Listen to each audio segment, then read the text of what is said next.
Orient bell tiles studio से आप देख रहे हैं एबीपी न्यूज। नमस्कार, मैं हूं आपके साथ शिरीन और आप देख रहे हैं न्यूज एट 10। सबसे पहले आपको उन 4 खबरों के बारे में बता देते हैं जिन्हें आगे आप इस बुलेटिन में मेरे साथ विस्तार से देखने वाले हैं। देखिए, सूरत में एक टेक्सटाइल मिल के बॉयलर में विस्फोट हुआ जिससे एक बड़ा हादसा हो गया। विस्फोट के बाद मिल में आग भड़क उठी। 2 लोगों की मौत हो गई इस हादसे में, जबकि 20 लोग घायल हो गए हैं। दूसरी खबर, हरदोई में कस्टडी में एक युवक की मौत के बाद किस तरह से हंगामा हो गया उससे जुड़ी है। आरोपी पुलिसकर्मियों पर कार्रवाई की मांग को लेकर बड़ी संख्या में लोग सड़क पर आ गए। हालात ऐसे हो गए कि बड़ी संख्या में पुलिस बल को वहां तैनात करना पड़ा, जबकि दारोगा समेत कई पुलिसकर्मियों को सस्पेंड भी किया गया है। तीसरी खबर, आपने सियासत के मंच से विकास के तमाम दावे सुने होंगे, लेकिन आपने कभी सोचा है कि इन दावों की हकीकत क्या है? हम आपको उन गांव की तस्वीर दिखाएंगे जहां आजादी के इतने साल बाद भी सड़क नहीं पहुंच पाई है और यहां रहने वाले लोग किसी के बीमार होने पर उसे अपने कंधों पर उठाकर अस्पताल तक पहुंचाने के लिए मजबूर हो जाते हैं। और इन दिनों उत्तर प्रदेश के तमाम जिले बाढ़ बारिश की चपेट में हैं, विनाश लीला झेल रहे हैं। यूपी के पीलीभीत के कई इलाकों में जलभराव की स्थिति बन गई है। हालात का जायजा लेने के लिए निकले मंत्री संजय गंगवार को लोगों ने पानी के बीच ही घेर लिया और फिर व्यवस्था को लेकर अपनी नाराजगी जाहिर की है। तमाम खबरों पर विस्तार से जानकारी आपको देंगे। ओडिशा के मलकानगिरी में उस वक्त अफरा तफरी मच गई जब एक तेज रफ्तार कार तेजी से आई और शोरूम का कांच तोड़कर अंदर घुस गई। इस घटना के बाद कार सवार मौके से फरार हो गए, लेकिन यह घटना सीसीटीवी कैमरे में रिकॉर्ड हो गई है।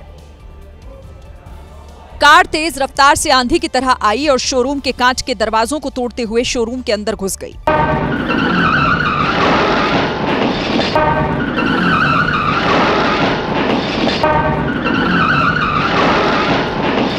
बेकाबू कार की जोरदार टक्कर से शोरूम के कई शीशे टूट गए।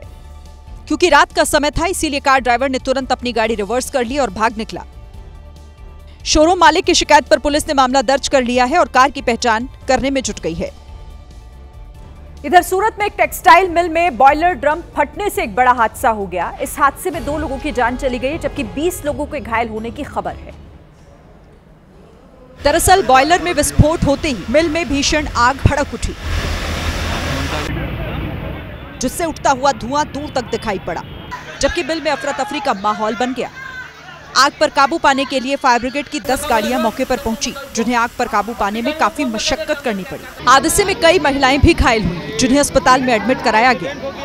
ड्रम में एक एक्सप्लोजन की इंसिडेंस हुई है, उसकी वजह से एक बड़ी आग की घटना सामने आई। प्राथमिक तौर पे जो हमने पाया उसमें 2 जो वर्कर है वो मृत पाए गए। 20 लोग हैं वो हॉस्पिटलाइज है। फिलहाल बॉयलर में विस्फोट किस वजह से हुआ, तस्वीर अभी तक साफ नहीं है। वाराणसी में काशी हिंदू विश्वविद्यालय में छात्रों के 2 गुट आपस में भिड़ गए। जानकारी के मुताबिक बिरला हॉस्टल और आईआईटी के छात्रों के बीच किसी बात को लेकर विवाद हो गया, जो आगे मारपीट में तब्दील हो गया,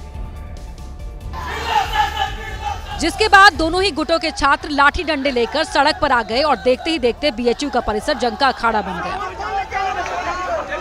इस दौरान छात्रों के गुट एक दूसरे पर पथराव और डंडे से हमला करते दिखाई दिए। हमले की वजह से बीएचयू परिसर में काफी देर तक अफरा तफरी का माहौल रहा। इसकी जानकारी के बाद तत्काल पुलिस फोर्स कैंपस पहुंची और काफी मुश्किल से सभी छात्रों को समझाकर शांत कराया गया। छात्रों को हॉस्टल भेजने के बाद एहतियातन वहां पुलिस वालों को तैनात कर दिया गया। यूपी के हरदोई में पुलिस कस्टडी में युवक की मौत के बाद हंगामा हो गया। बड़ी संख्या में लोग पुलिस के खिलाफ सड़कों पर उतर आए। माहौल बिगड़ता हुआ देख मौके पर भारी पुलिस बल को तैनात किया गया।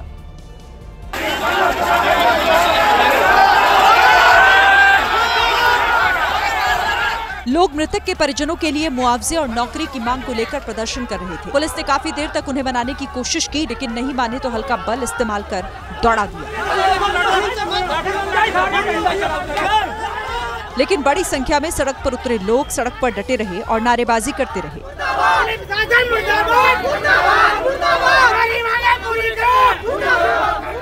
बताया जा रहा है कि जिस युवक की मौत हुई उस पर लड़की को भगाने का आरोप था। पुलिस ने उसे कस्टडी में रखा था, लेकिन आरोप है कि इसी दौरान उसकी मौत हो गई। इसी बात से नाराज लोग सड़क पर उतरकर हंगामा करने लगे। मामला बढ़ता देख प्रशासन ने दारोगा समेत कई पुलिसकर्मियों को सस्पेंड कर दिया। यही नहीं, दारोगा, सिपाही और लड़की के परिजनों के खिलाफ भी मुकदमा दर्ज कर लिया गया है। फिर भी लोग गुस्से में थे। लेकिन अधिकारियों ने लोगों को समझाकर लौटा दिया। पूरे इलाके में बड़ी संख्या में पुलिस बल तैनात कर दिया गया है। लेकिन अब इस पर सियासत भी शुरू हो गई है। समाजवादी पार्टी के अध्यक्ष अखिलेश यादव ने ट्वीट कर सवाल उठाया और कहा कि हिरासत में मौत का रिकॉर्ड बनाने वाला उत्तर प्रदेश का शासन प्रशासन किस हद तक असंवेदनशील है, इसका नया उदाहरण अब हरदोई से आया है। अखिलेश ने कहा कि हिरासत में मौत दरअसल हत्या के बराबर होती है। सभी संलिप्त लोगों को कठिन से कठिन सजा मिलनी चाहिए। यूपी के झांसी से इंसानियत को शर्मसार करने वाली खबर सामने आई, जहां एक मोहल्ले के लोगों ने 40 साल पुराना पीपल का पेड़ काट दिया और पेड़ कट जाने से वहां कई पक्षियों की मौत हो गई। देश में बातें होती हैं पर्यावरण की, लेकिन तस्वीरें आती हैं ऐसे। हजारों पक्षियों का बसेरा ये पेड़ 40 साल पुराना है, लेकिन लोगों ने इस पेड़ को सिर्फ इसीलिए काट दिया क्योंकि पक्षियों की भीड़ मोहल्ले वासियों की कारों पर गिरती थी, जिससे उनकी कार गंदी हो जाती थी। कार साफ करने की बजाय इन लोगों ने पेड़ ही साफ कर दिया। नतीजा ये हुआ कि पेड़ की टहनियों से दबकर 300 से अधिक पक्षियों की मौत हो गई, सैकड़ों अंडे नष्ट हो गए। मामले की जानकारी मिलने पर समाजसेवी संस्थान एक्टिव हुए और जिंदगी और मौत से जंग लड़ रहे पक्षियों का रेस्क्यू किया। बताया जा रहा है कि बिना अनुमति के पेड़ काटा गया, जिस पर वन विभाग सख्त एक्शन की तैयारी में है। एमपी के जबलपुर पुलिस ने एक फाइनेंस बैंक में 15 करोड़ के सोने की लूटकांड केस में एक बड़ा खुलासा किया है। 11 अगस्त से पुलिस आरोपियों की तलाश कर रही थी। आखिर में एमपी से झारखंड तक जाल बिछाया गया और फिर 2 आरोपियों को पकड़ लिया गया। लूट का ये वीडियो 11 अगस्त का है, जिसमें लूटपाट से पहले हेलमेट पहनकर आए बदमाशों ने बैंक कर्मचारियों को बाथरूम में बंद कर दिया था और फिर करीब 15 करोड़ रुपए से ज्यादा कीमत का सोना लेकर फरार हो गए थे। इन लुटेरों को लगा था कि हेलमेट पहनकर पुलिस से बच जाएंगे, लेकिन जबलपुर पुलिस ने बिहार और झारखंड पुलिस की मदद से आरोपियों को गिरफ्तार कर लिया और उनके पास से लूट के गहनों को बरामद कर लिया। बिहार के रहने वाले लुटेरे राजेश दास और इंद्रजीत के घर से पुलिस ने करीब 3 किलो सोना बरामद किया। बाकी आरोपियों की तलाश में जुटी है। 11 अगस्त को इस बैंक से लुटेरे करीब 15 किलो सोना लेकर गए थे, लेकिन अभी सिर्फ 3 करोड़ का माल बरामद हुआ है। पुलिस ने खुलासा किया कि लुटेरों ने जेल में लूट की साजिश रची थी। ये लोग रायगढ़ जेल में मिले थे और वहां से फिर ये प्लान की और इस घटना को एग्जीक्यूट उन्होंने किया। राजेश दास बहुत ही शातिर किस्म का अपराधी रहा है। डकैती के पूर्व कई सारे मामलों में लिप्त रहा है और इसके 10 से अधिक मामले हैं।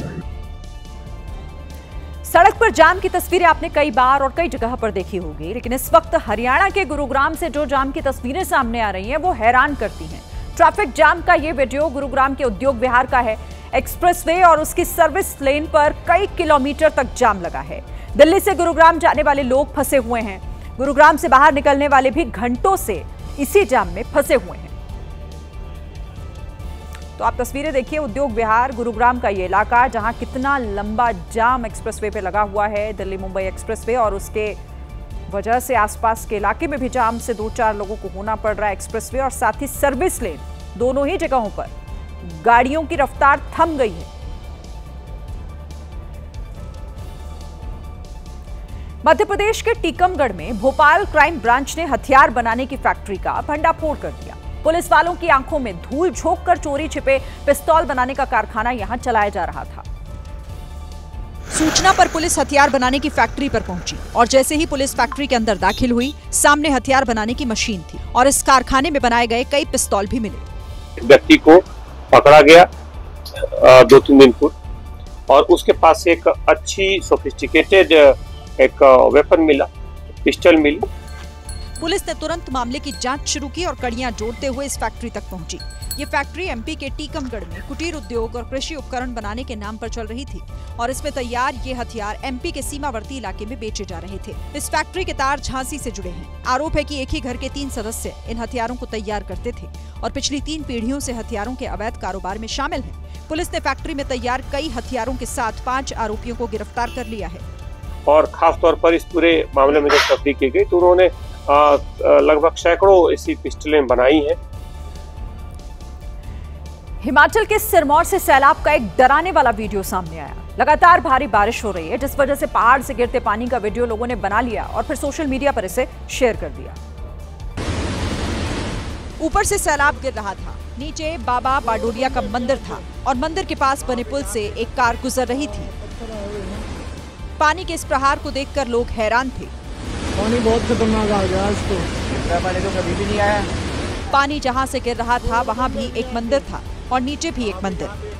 एक पल को लगा कि सैलाब पल भर में दोनों मंदिर समेत कार को अपनी चपेट में ले लेगा, क्योंकि पानी के प्रहार से वहां की मिट्टी कटकर नीचे आ रही थी। लेकिन संयोग ठीक था कि इस सैलाब में दोनों मंदिर बच गए।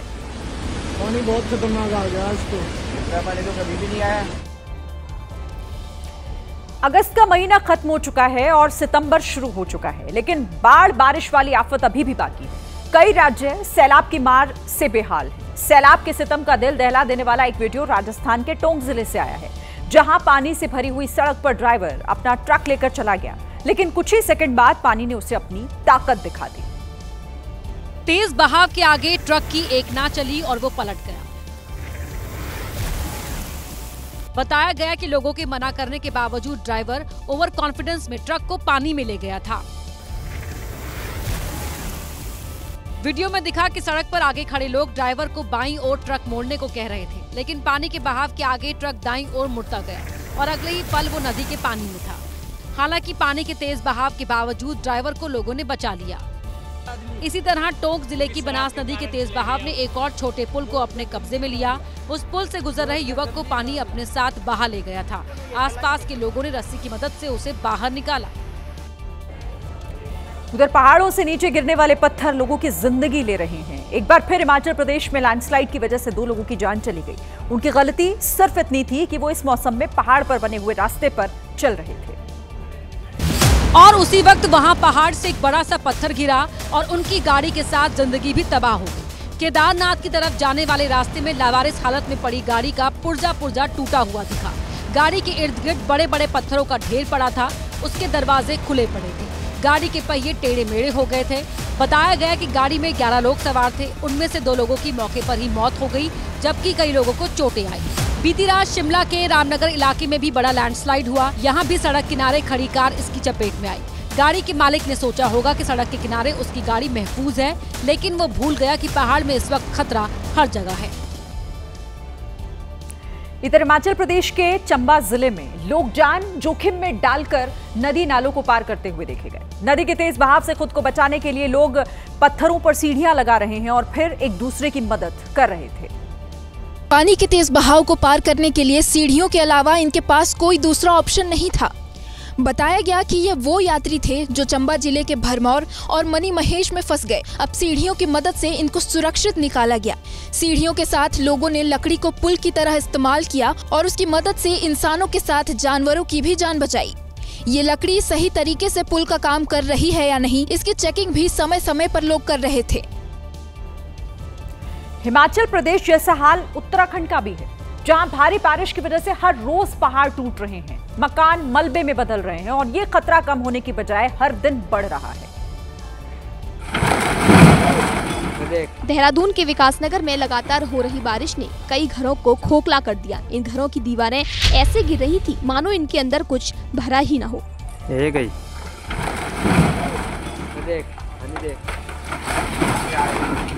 बारिश से पहले तो ये घर फर्स्ट क्लास थे, लेकिन बारिश की बूंदें लगातार पड़ने के बाद ये कमजोर हुए। उत्तराखंड के कई जिलों में बारिश का रेड अलर्ट जारी किया गया है। जो रेड अलर्ट है वो लगभग 9 जिलों में है।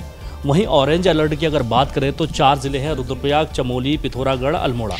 पहाड़ों में जगह जगह पर भारी बारिश हो रही है।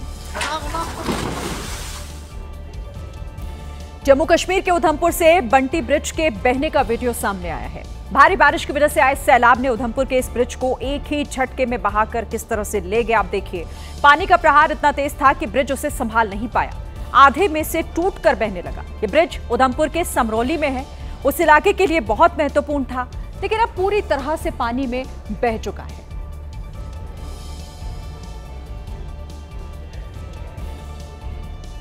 इधर यूपी के पीलीभीत में भारी बारिश की वजह से जल भराव की समस्या को लेकर स्थानीय लोगों ने राज्य मंत्री संजय सिंह गंगवार को घेर लिया और बारिश के बीच घुटने भर पानी में उन्हें रोककर जल्द से जल्द समस्या का हल निकालने को कहा। राज्य मंत्री संजय सिंह गंगवार अपने दल बल के साथ बारिश में भीगते हुए सड़क पर निकले थे। बारिश की वजह से पूरे इलाके में पानी भर गया था। जैसे ही राज्य मंत्री कुछ दूर आगे बढ़े, स्थानीय लोगों ने उन्हें घेर लिया।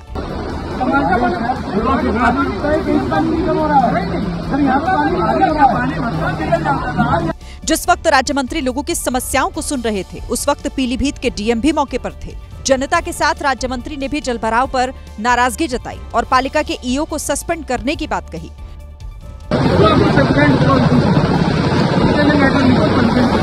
काफी देर तक सड़क पर घुटने भर पानी में जनता और मंत्री के बीच समस्या पर चर्चा होती रही। इसके बाद मंत्री जी की नाराजगी को देखते हुए पालिका अध्यक्ष आस्था अग्रवाल अपनी पालिका प्रशासन की टीम के साथ मौके पर पहुंची और जेसीबी से सफाई शुरू कर दी। तस्वीरों में आप देख सकते हैं कि कैसे खरपतवारों की वजह से पानी रुक गया था। नगर पालिका के कर्मचारियों और जेसीबी ने खरपतवारों और कीचड़ को हटाया, जिसके बाद पानी का निकास शुरू हुआ। झारखंड के गिरिडीह से हैरान करने वाला वीडियो सामने आया। यहां सड़क ना होने पर गर्भवती महिला को खटिया पर उठाकर मुख्य मार्ग तक पहुंचाया गया, जहां से उसे अस्पताल ले जाया गया। पहले गर्भवती महिला को खटिया पर लिटाया गया, फिर इस खटिया को रस्सियों से बांधकर 2 लोगों ने कंधे पर उठाया और इस तरह कच्चे रास्ते होकर गर्भवती महिला को मुख्य मार्ग तक पहुंचाया गया, जहां से महिला को अस्पताल ले जाया गया। राहत वाली बात यह है कि महिला वक्त पर अस्पताल पहुंच गई और जच्चा बच्चा दोनों सुरक्षित हैं। आजादी के इतने दिन बाद भी आदिवासी बहुल इस इलाके में विकास की सड़क नहीं पहुंच पाई है, जिससे लोगों को काफी दिक्कतों का सामना करना पड़ता है। बीते दिनों मध्य प्रदेश के सीधी की रहने वाली लीला साहू ने बार बार आवाज उठाकर अपने गांव तक अस्थायी रूप से सड़क का निर्माण करवा लिया, लेकिन मध्य प्रदेश के अलग अलग जिलों में तमाम गांव ऐसे हैं जहां आजादी से आज तक सड़क नहीं पहुंच पाई है। तस्वीर मैहर के बंशीपुर गांव की है। गांव के दीनदयाल पाल की अचानक से तबीयत बिगड़ गई तो चारपाई को कंधे पर उठाकर उन्हें अस्पताल पहुंचाया गया, और ऐसा इसीलिए क्योंकि आजादी के बाद से अब तक गांव तक सड़क का निर्माण हुआ ही नहीं है और बारिश के मौसम में रास्ते पर कीचड़ भरा हुआ है। नतीजा एम्बुलेंस गांव तक पहुंच ही नहीं सकती। सर यहाँ वाहन आ नहीं पाता ना, तो एम्बुलेंस आ पाती है। हम लोग काफी प्रयास के बाद चारपाई पे फिर लेके यहाँ तक आए हैं। वीडियो वायरल हुआ तो कांग्रेस के तमाम कार्यकर्ताओं ने गांव का दौरा किया और अधिकारियों को सड़क निर्माण न होने पर आंदोलन की चेतावनी दी। एमपी के गुना में प्रेमी के लिए पत्नी ने पति की हत्या कर दी, लेकिन इस हत्या के बारे में कोई नहीं जानता था। लोगों को लगा कि पति की मौत बीमारी से हुई है, लेकिन पुलिस ने सच से पर्दा उठा ही दिया।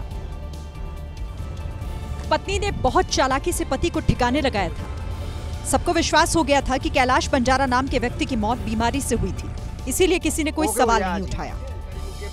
लेकिन पत्नी की साजिश का पर्दाफाश उस वक्त हुआ जब लोग शव का अंतिम संस्कार कर रहे थे।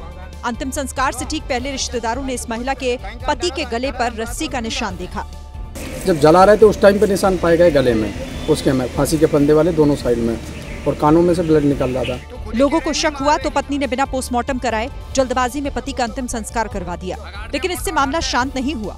रिश्तेदारों ने मामले की छानबीन की और बंजारा पंचायत बुलाकर पत्नी से पूछताछ की। पहले तो ये महिला बहाना बनाती रही, लेकिन बाद में इसने अपना जुर्म कबूल कर लिया।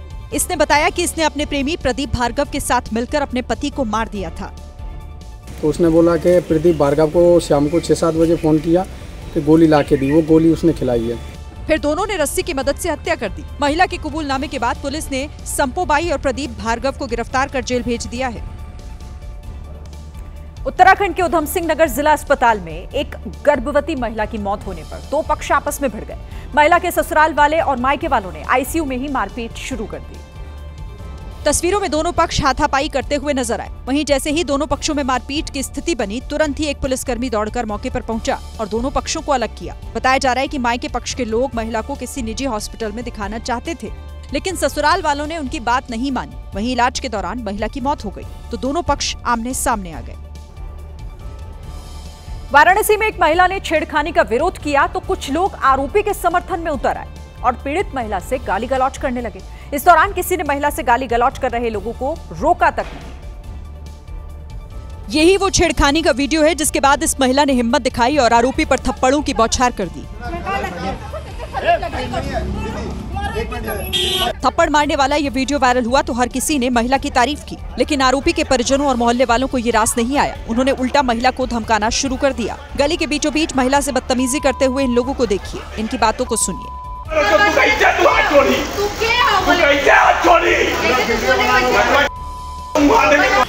महिला से बहस करते हुए शख्स ने इतनी गालियां दी कि वीडियो सुनाया नहीं जा सकता। महिला ने थप्पड़ क्यों मारा इस बात का बुरा लग गया, लेकिन आरोपी ने महिला के साथ बैड टच किया। उस पर इनमें से किसी को भी शर्म नहीं आई। वो हमको देख के बदतमीजी करने लगा और भद्दिया गालियां देने लगा और कहने लगा कि इसने वो लड़के को फंसाया। शर्मनाक ये भी है कि इस दौरान बदतमीजी कर रहे आरोपी के समर्थकों को किसी ने नहीं रोका और जब तक उसने चाहा पीड़ित महिला को गाली देता रहा। मध्य अमेरिकी देश ग्वाटेमाला में गैस सिलेंडर फटने से भयंकर धमाका हो गया। गैस सिलेंडर फटने से कई लोग घायल हो गए। धमाके की आवाज इतनी तेज थी कि लोगों में भगदड़ मच गई।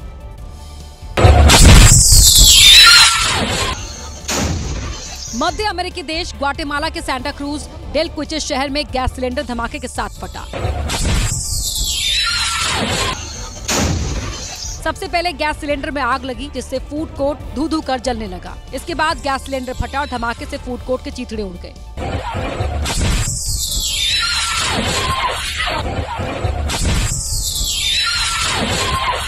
गैस सिलेंडर फटने से आग की लपटें इतनी दूर तक फैली कि कई लोग इसकी चपेट में आ गए और घायल हो गए। यूपी के मुरादाबाद में तेंदुए के हमले से ग्रामीण दहशत में हैं। यूसुफपुर नागलिया गांव में ये तेंदुआ अब तक 2 लोगों पर हमला कर चुका है और यही वजह है कि शाम होने के बाद लोगों का अपने घरों से निकलना अब मुश्किल हो गया है, क्योंकि रात होते ही ये तेंदुआ अक्सर इलाके में दिख जाता है। कई बार तो ये तेंदुआ स्पेशल इकोनॉमी जोन की दीवार पर बैठा दिखा। लो भाई बिल्कुल साफ बैठा तेंदुआ दीवार पे ग्रोथ सेंटर की, ये देखो। तो कई बार रिहायशी इलाके में घुस आया। तेंदुओं की खबर के बाद वन विभाग की टीम उसे पकड़ने में जुट गई। जगह जगह पिंजरे लगाए गए, जबकि वन विभाग के कर्मचारी टीम के डिब्बे पीटकर तेंदुओं को भगाते दिखे। हालांकि कई दिन बीत गए, अभी तक खूंखार तेंदुआ पकड़ में नहीं आया।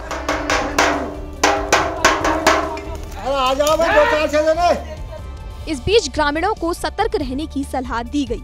साथ ही एक स्कूल को अस्थायी तौर पर बंद कर दिया गया। हिमाचल प्रदेश के कांगड़ा में गणपति विसर्जन के दौरान एक लड़के की जान खतरे में आ गई। विसर्जन करते समय यह लड़का भगवान गणेश की मूर्ति के साथ पानी में बहने लगा। विसर्जन कर रहे लड़कों की भीड़ में से ये लड़का पता नहीं कैसे भगवान गणेश की मूर्ति में फंस गया। इसके बाद वो भी गणपति बप्पा के साथ पानी के बहाव में बहता चला जा रहा था। हालांकि अगले ही पल उसने किसी तरह अपने आप को मूर्ति से अलग किया और फिर उसकी जान बच गई। बच गया।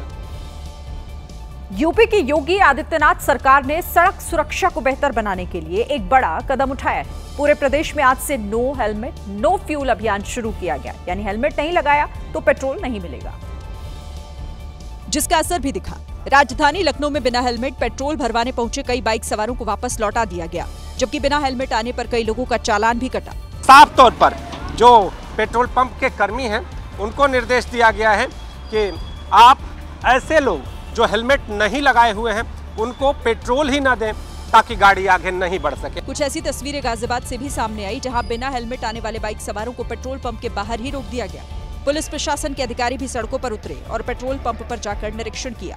प्रदेश भर में नो हेलमेट नो फ्यूल अभियान 30 सितंबर तक चलेगा, जिसका मुख्य उद्देश्य लोगों को हेलमेट के प्रति जागरूक करना है। चीन के तियानजिन में एससीओ समिट के दौरान कई ऐसी घटनाएं घटी जिसे देखकर दुनिया हैरान रह गई। इस मंच पर न सिर्फ 3 महाशक्तियां एक साथ देखी गई, बल्कि भारत, चीन और रूस ने अमेरिका और पाकिस्तान को आईना भी दिखाया। उसके बाद से ही ट्रंप और शहबाज शरीफ सन्नाटे में हैं। कभी कभी एक तस्वीर शब्दों से ज्यादा प्रभाव छोड़ देती है। 3 महाशक्तियों का ऐसे मिलना कोई आम बात नहीं। ये ट्रंप को बेचैन करने वाली मुलाकात थी, क्योंकि ट्रंप की कठपुतली पाकिस्तानी पीएम के सामने मोदी ने आतंकवाद पर दोनों को आईना दिखा दिया। हमें स्पष्ट रूप से और एक स्वर में कहना होगा कि आतंकवाद पर कोई भी डबल स्टैंडर्ड स्वीकार्य नहीं होंगे। यही नहीं, पीएम मोदी ने एससीओ के साझा घोषणा पत्र में पहलगाम हमले का जिक्र किया। हाल ही में हमने पहलगाम में टेररिज्म का बहुत ही घिनौना रूप देखा। शहबाज शरीफ के सामने पीएम मोदी ने पहलगाम हमले को मानवता पर हमला बताया और आतंकवाद के प्रायोजकों को सजा देने पर जोर दिया। तो वहीं पुतिन ने ट्रंप पर निशाना साधा और यूक्रेन युद्ध के पीछे पश्चिमी देशों को बड़ा कारण बताया। पुतिन ने कहा, हमारी सुरक्षा दूसरा देश तय नहीं कर सकता और युद्ध की वजह यूक्रेन को नाटो में शामिल करने की कोशिश है। पुतिन ने कहा कि कोई भी देश अपनी सुरक्षा खुद सुनिश्चित करता है। इस दौरान रूस और भारत की द्विपक्षीय वार्ता भी हुई। करीब 50 मिनट तक मोदी पुतिन की बैठक चली, जिसमें पीएम मोदी ने पुतिन से कहा कि हमारे संबंध लगातार मजबूत हुए हैं। भारत रूस का संबंध वैश्विक शांति के लिए महत्वपूर्ण है।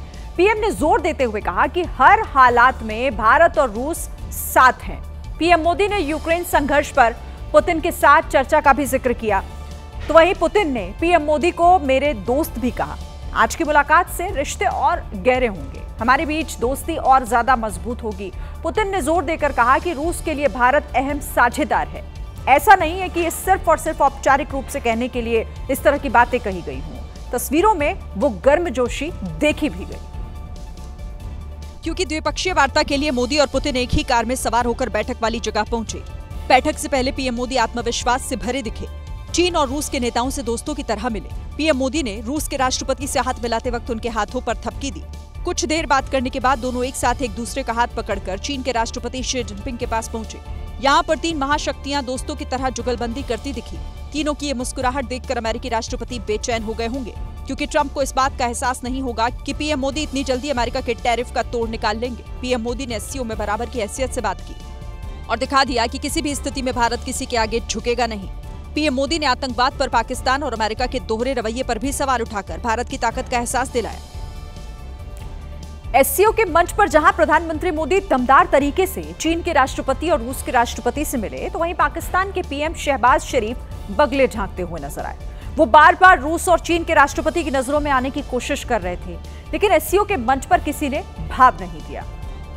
एससीओ के मंच से आया ये वीडियो गवाही दे रहा है कि दुनिया में पाकिस्तान की हैसियत क्या है। जब रूस के राष्ट्रपति और पीएम मोदी बातचीत करते हुए एक साथ जा रहे थे, तो उस वक्त पाकिस्तान के पीएम शहबाज शरीफ हाथ बांधे किनारे खड़े थे। न तो पुतिन ने शहबाज पर ध्यान दिया, न ही पीएम मोदी ने, जबकि शहबाज उस उम्मीद में दोनों नेताओं की तरफ देख रहे थे कि कोई उनके पास आकर उनका भी हालचाल ले ले, लेकिन ऐसा हुआ नहीं। वहीं दूसरी तस्वीर तो और हैरान करती है। फोटो सेशन के बाद जब पुतिन और जिनपिंग एक साथ जा रहे थे, उस वक्त भी दोनों ने पाकिस्तान के पीएम पर ध्यान नहीं दिया, लेकिन शहबाज शरीफ ने दोनों को सलाम किया। फिर भी जब भाव नहीं मिला तो पुतिन से मिलने के लिए दौड़ पड़े। तब जाकर पुतिन ने शहबाज से हाथ मिलाया। ये दोनों तस्वीर जब सोशल मीडिया प्लेटफॉर्म पर वायरल हुई तो लोगों ने कहा कि हद है यार, क्या दुनिया में यही है पाकिस्तान की पहचान। मध्य प्रदेश के रीवा में खाद की किल्लत ने किसानों की परेशानी बढ़ा दी है। हालात इतने खराब हो चुके हैं कि किसानों को अपनी बारी आने के लिए 24 घंटे पहले से ही लाइन में लगना पड़ रहा है। तमाम वादों और दावों की पोल खोलती तस्वीरें देखी। जहां तक आपकी नजर जाएगी, काम धंधा छोड़ कतारबद्ध खड़े और बैठे लोग ही दिखेंगे। लाइन भी इतनी लंबी कि 24 घंटे पहले लाइन में लग जाओ, नहीं तो बैरंग वापस लौटो।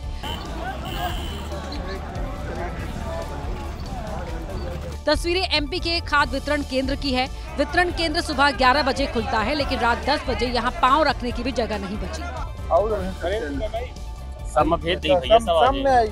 इनमें पुरुष भी हैं और महिलाएं भी। बस नहीं है तो प्रशासन का कोई अधिकारी या कर्मचारी। इस दौरान इस भीड़ के बीच सुरक्षा का भी कोई नामो निशान दिखाई नहीं दिया। किसानों के मुताबिक वो एक दिन पहले ही सुबह 10 बजे खाद वितरण केंद्र पहुंच जाते हैं ताकि उन्हें खाद मिल सके। लौट के कहाँ जा रहे हैं आप? अगर अगले दिन किस्मत से खाद मिल गई तो ठीक, नहीं तो ये सिलसिला यूं ही चलता रहेगा। लगातार चौथे दिन मुंबई के आजाद मैदान में मराठा आरक्षण आंदोलन को लेकर मनोज जरांगे पाटिल अनशन पर हैं और आज से तो उन्होंने पानी का भी त्याग कर दिया। वहीं आंदोलन के चलते मुंबई की रफ्तार थमने लगी है। ऐसा क्यों है? मुंबई के छत्रपति शिवाजी टर्मिनस की इस तस्वीर से समझिए। हर तरफ सिर्फ आंदोलनकारी हैं, आम लोगों के लिए पैर रखने की जगह नहीं। अब जरा टर्मिनल के बाहर की तस्वीर देखिए, पूरा रास्ता आंदोलनकारियों से पटा हुआ है। वहीं महानगर पालिका मार्ग और मेट्रो सिनेमा जंक्शन पर आंदोलनकारियों ने पूरा रास्ता ही बंद कर दिया। स्टेशन पर कचरे का अंबार लगा है। कहीं आंदोलनकारी खो खो खेल रहे हैं तो कहीं कबड्डी। बीएमसी ऑफिस के बाहर कई आंदोलनकारी ताश खेलते भी दिखे। वहीं आंदोलन में शामिल तमाम प्रदर्शनकारी रास्ता रोककर जगह जगह नारेबाजी कर रहे हैं। हैरानी वाली बात यह है कि बसों में आंदोलनकारियों की मारपीट की कई तस्वीरें सामने आ चुकी हैं, लेकिन कोई कार्रवाई नहीं। इस बीच हाईकोर्ट ने आंदोलनकारियों को आजाद मैदान छोड़कर दूसरी जगह को खाली करने को कहा है। वहीं आंदोलन को लेकर मुख्यमंत्री देवेंद्र फडणवीस ने भी मंत्रियों के साथ मीटिंग की है। एक बार फिर से वो समय आ गया है जब दिल्ली पर बाढ़ का खतरा बढ़ जाएगा। आज हरियाणा के यमुनानगर में हथनीकुंड बैराज से 3 लाख क्यूसेक से ज्यादा पानी छोड़ा गया है।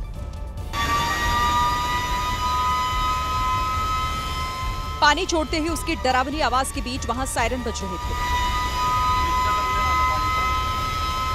खतरनाक सैलाब की शक्ल ले चुका पानी अगले कुछ घंटों में दिल्ली में एंट्री लेगा, जिससे राजधानी में बाढ़ का खतरा बढ़ने लगा है। पहाड़ों पर हो रही लगातार बारिश के बीच यमुना में पानी का लेवल लगातार बढ़ रहा है, जिसके बाद अब हथनी कुंड बैराज से भी पानी छोड़ा जा रहा है। हथनी कुंड बैराज पर सभी 18 गेट्स जो हैं वो खोल दिए गए हैं और इस सीजन का सबसे अधिकतम पानी 3,30,000 क्यूसेक पानी दिल्ली की तरफ डाइवर्ट कर दिया गया है। यमुना नदी में बहकर आने वाली लकड़ियों को पकड़ने के लिए भी लोगों की भीड़ बैराज के पास पहुंची। यमुना में सैलाब की एंट्री के साथ अब करनाल, पानीपत, सोनीपत में नदी किनारे के इलाके खतरे में आ गए हैं। दिल्ली से लगा हुआ पंजाब भी बीते कई दिनों से बारिश से करा रहा है। फिरोजपुर, फाजिलका, पठानकोट, अंबाला ऐसे कई जिले हैं जहां कुदरत की मार ने जिंदगी मुहाल कर दी है। पंजाब के आम लोगों को सतलुज नदी ने बड़ा दुख पहुंचाया है। फाजिलका में नदी पर बना बांध टूटने से लोगों के घरों तक पानी भर गया। अब खुद को बाढ़ से बचाने के लिए सेना के जवानों के साथ गांव के नौजवानों ने मोर्चा संभाला। यहां बोरियों में भरकर मिट्टी और गिट्टी नदी के किनारे रखे गए। अंबाला में तो बारिश का पानी शहर के अंदर एंट्री कर गया है। पुलिस चौकी में पानी भर जाने के बाद पुलिस वाले ही अब बेसहारा हो गए हैं। कुछ लोग भी थे जिनसे लोगों का दर्द देखा ना गया, तो वो बारिश से पीड़ित लोगों के खाने पीने के लिए लंगर लगा रहे थे। पटियाला के घनौर में बाढ़ का खतरा मंडराया तो पूर्व उप मुख्यमंत्री सुखबीर सिंह बादल लोगों से मिलने पहुंचे। वोट अधिकार यात्रा के समापन पर आज पटना में विपक्ष ने अपनी ताकत दिखाई। समापन कार्यक्रम में इंडिया गठबंधन के घटक दलों के तमाम नेता शामिल हुए और सीधे सीधे मोदी सरकार पर हमला बोला। यात्रा के समापन पर पटना के ऐतिहासिक गांधी मैदान से डाक बंगला चौराहे तक मार्च निकाला गया, जिसमें सैकड़ों कार्यकर्ता शामिल हुए और सड़क झंडे बैनर से पटी हुई नजर आई।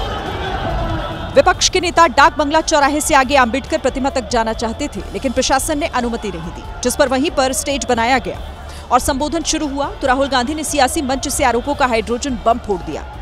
माधवपुरा में हमने एटम बम दिखाया था। बीजेपी के लोगों तैयार हो जाओ, हाइड्रोजन बम आ रहा है।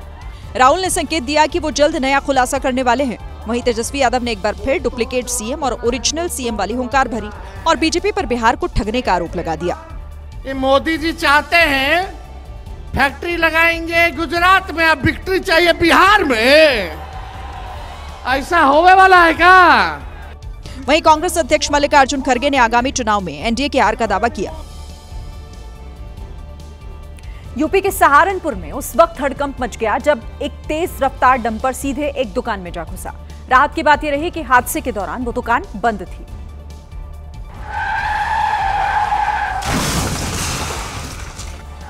हादसा ऐसा जिसको देख शरीर में रोंगटे खड़े हो जाएं। टक्कर ऐसी जिसको देख सिर चकरा जाए।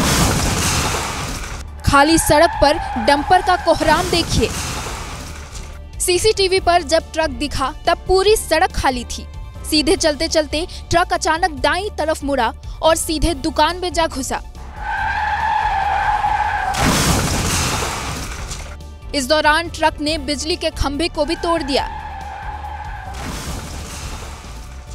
हादसा सुबह सवेरे हुआ, इसलिए सिर्फ दुकान और सामान का ही नुकसान हुआ। दुकान खुली होती तो इसकी चपेट में कई लोग आ सकते थे।